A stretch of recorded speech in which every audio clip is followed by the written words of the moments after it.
ito po yung Ninja Pro Red visor natin guys na kinabit ko sa Gixxer Isip.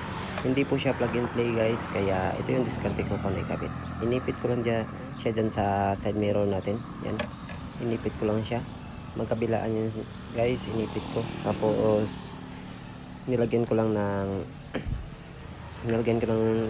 rubber para umangat siya ng konti para hindi sumayad yung ano natin, yung manobela natin. Ganyan yung looks niya guys pag nakabat na. Wala nang tornilyo needed yan guys, kasi ano, inipit lang natin sa ating side mirror. Tapos higpitan nyo lang ng maigi guys.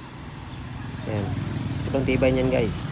Ilang beses mo na yan na biyahe, kahit sobrang bilis pa ng takbo mo hindi yan matatanggal kasi pinigpitan ko yan na maigi. Ganyan yung looks niya guys. Tapos yung manubela naman natin is hindi naman siya sumasayad sa ano. Yan. Ganito po yung distance ng manubela guys. Ganyan yung distance ng manubela niya. Kaya lagyan nyo lang ng kaunting rubber sa loob pag-ipit para medyo umangat siya.